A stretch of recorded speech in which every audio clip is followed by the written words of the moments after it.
process. What we did, you have this is your connection for X2 to the firewall.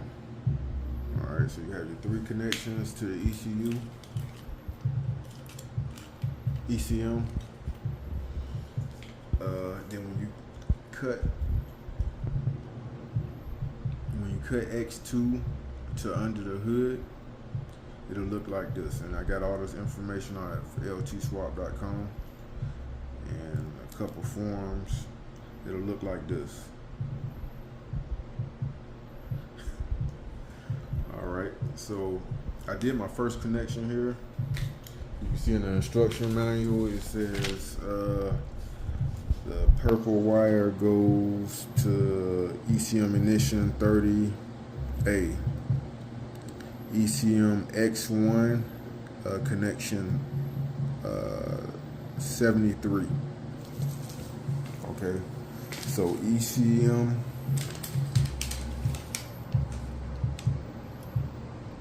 is the purple and blue wire, the thickest wire right there. That is your ignition power. That's your ignition power. So if you trace that all the way to the X2, you can see it right here. It comes out the other side, and that's where you connect that purple wire. So it'd be the purple and we got here the purple and blue wire. You can kind of see it there. Let's see. I'm trying to get the focus.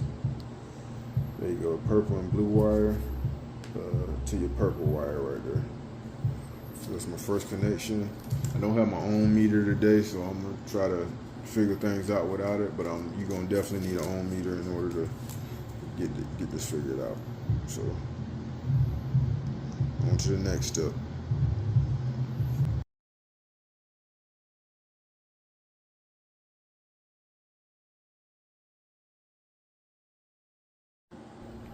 All right. Right now, we're still putting our wiring harness together. All right. The area we're trying to figure out right now is pink black stripe and pink blue stripe, bank 1 and 2. All right. So we have all your pink, your purple together. It's purple and black, I believe. That's how they label it. Purple and blue within the harness. All right. So you have to have a ohm meter for this. You can see here, I have the ohm meter. The diodes wouldn't fit in the end of the connection. Mine are too large, so I put them in on this end. All right, so I have it on this end, and we're looking for the wire for number 1. All right, so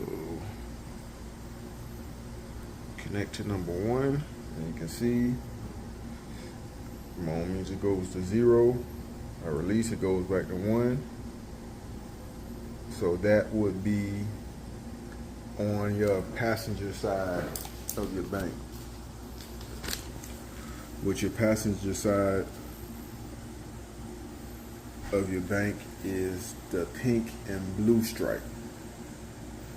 So that's showing me, that's telling me that that's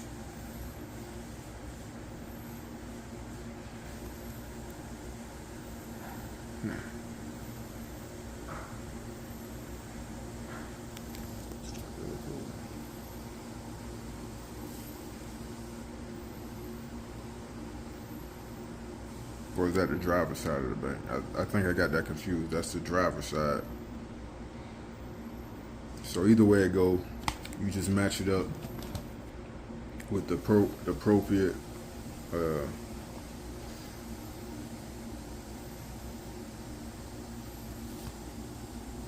wire color. You match that up with the appropriate bank. I believe that's the passenger side, but I'm gonna have to check to make sure it's not the driver's side, and then I'm gonna go from there. So we figured it out here.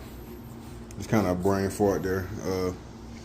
It's the passenger number one that's closest to your headlights, to the front of the car. That'll be number 2 right there.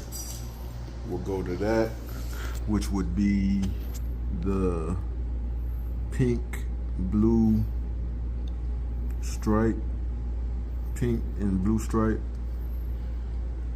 And as you can see, it's 2468 on that wire, bank 2.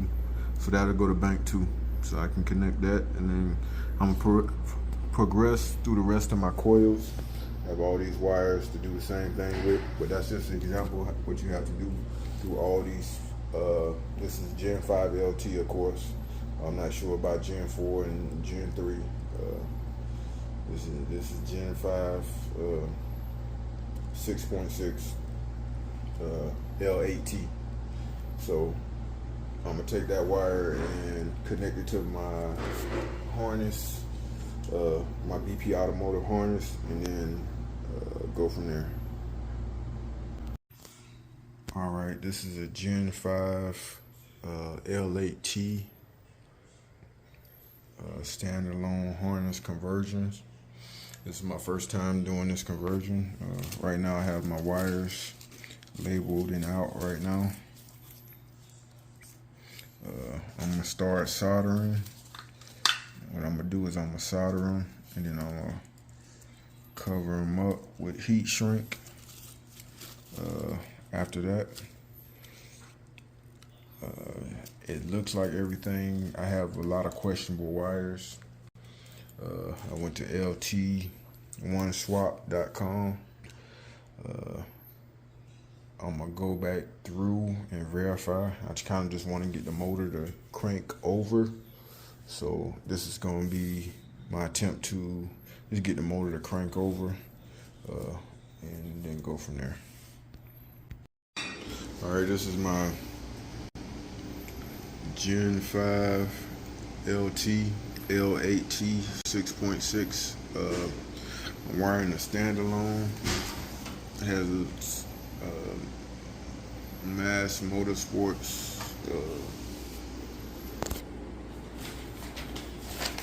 wiring. You see, I got everything labeled. Let's see. It's from BP Automotive. So it's from BP Automotive. I got most of my information, well, all my information from alldata.com. You can look on the internet. There's a lot of information in the packet. It says lt1swap.com. As you see, it's pretty extensive. This is definitely a level 10 swap. You got your X1, 2, and 3 connectors. You have all your different connectors you need to label. Just take your time with it, and you'll get there. It's pretty complicated procedure, but it can be done as long as you have the right pin out.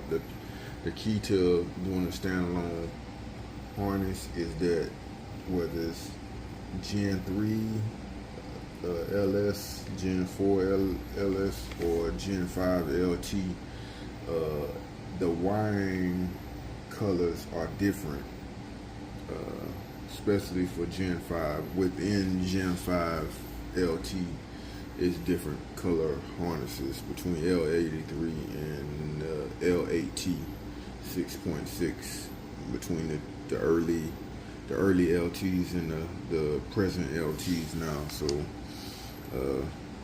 make sure you just get the correct pin out for the exact year that you're doing your swap. Like I said, alldata.com. That's what assisted me.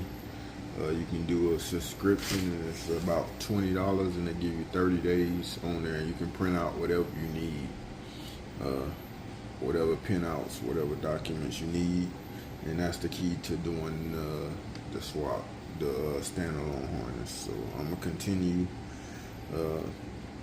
trying to do this, and hopefully I'm complete pretty soon. So on to the next step. All right, I'm working on my harness for my Gen 5 L8t swap. I had one wire while de-luming that got nicked while cutting off the lumen. So I'll be soldering these two ends together with my soldering gun. I just thought I'd do a little video on soldering. Alright, I've twisted it together. As you can see, the next step is to solder. I have my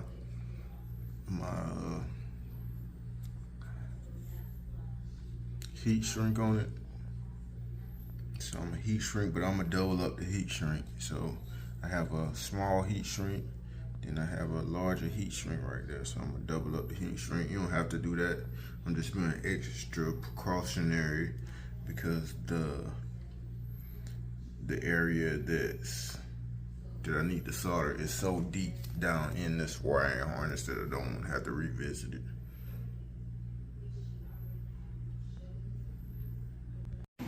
All right, so I have my soldering gun right here.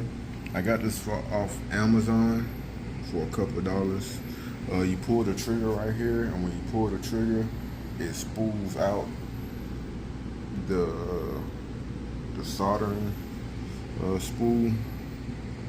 This is lead free also, so it's only a couple of dollars on Amazon. I have everything twisted up, so I'm gonna solder this and then go to the next step. Alright, so I got it soldered here.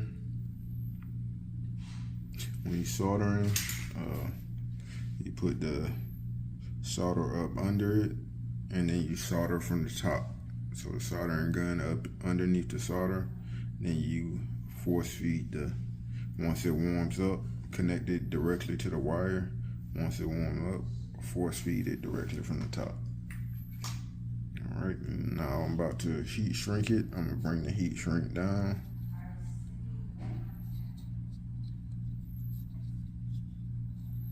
All right, let's bring the heat shrink down. Then I'm gonna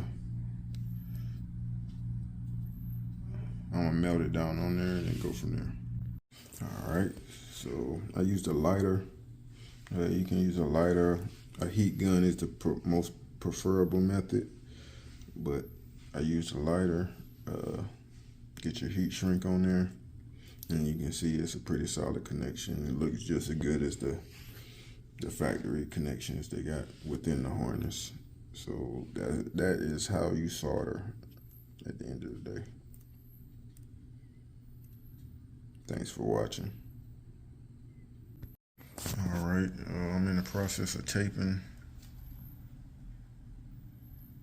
electrical taping. So you see all the wires are everywhere. I'm gonna dial it in a little more, probably solder these areas, then go from there. All right, so I crimped these and put connectors on them, but I'm gonna go back and heat solder all of these connections. I feel more comfortable with solders. I feel like it's actually connected. I know it's connected. So I'm gonna go back through and solder all these connections within my harness, just so I can make sure I have a solid connection on it.